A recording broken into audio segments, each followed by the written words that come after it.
Oh, good Lord. That was my reaction the day after the election of Donald Trump in November of 2016, when it dawned on me that I would be serving my year as president of the Association of American Editorial Cartoonists during the same time as the guy who wanted to open up libel laws and weaken the First Amendment so he could sue journalists more easily. Instead of the usual loss of jobs for editorial cartoonists that a president of the IAC has to address during his or her tenure, now I'd be dealing with a much more fundamental threat to our profession.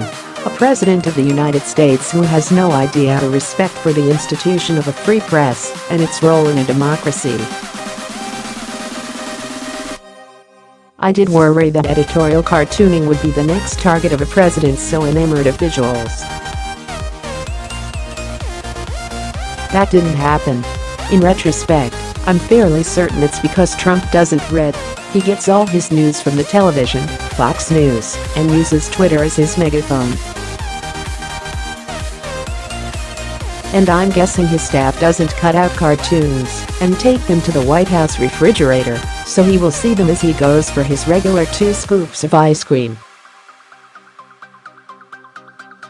But with the firing of Pittsburgh Post-Gazette cartoonist Rob Rogers, we now see that suppressing a free press can be accomplished without an authoritarian president's orders.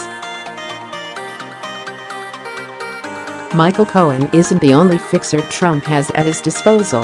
Read the IAC's statement on Rob Rogers. Rogers has been the editorial cartoonist for the Pittsburgh Post-Gazette for more than 25 years. Most working cartoonists have had an occasional idea spiked by his or her editor. But in the past few weeks, editorial director Keith Burris and publisher John Robinson Block have refused to publish 6 of Rogers' cartoons, all criticizing Trump or his policies. Block and Burris have also rejected many of Rogers' rough sketch ideas for several months.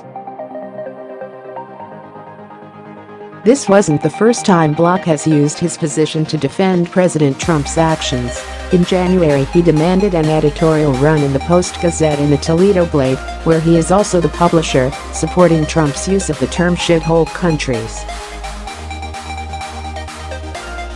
I realize now I didn't recognize this other danger of an authoritarian president, his enablers and the willing supporters who squash dissent and help attack the free press and subvert the Constitution. The fact that Trump will use any opportunity to spread lies and whip up hatred toward journalists only enables his powerful supporters in the media to do his dirty work for him. In April, another disturbing example of journalistic manipulation was exposed when a video surfaced showing news anchors from 45 Sinclair-owned stations reciting word for word the same script, criticizing the mainstream media and spouting the fake news accusations that Trump uses in his diatribes.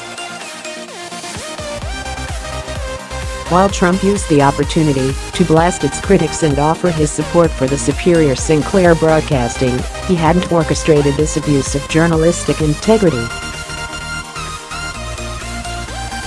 He didn't have to. There were others willing to do it for him.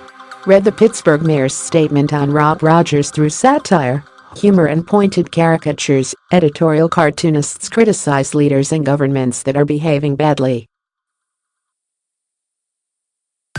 The purpose of an editorial cartoonist is to hold politicians and powerful institutions accountable, and we all know how little President Trump thinks he, his family or his sycophants should be held accountable. Rogers was the first American editorial cartoonist to lose his job as a result, but he won't be the last.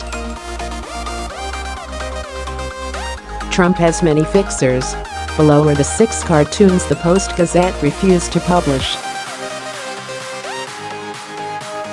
More by Antelnes, The Barometer of a Free Press. Flag Day 2018. Make North Korea great again. That special place in hell is already occupied.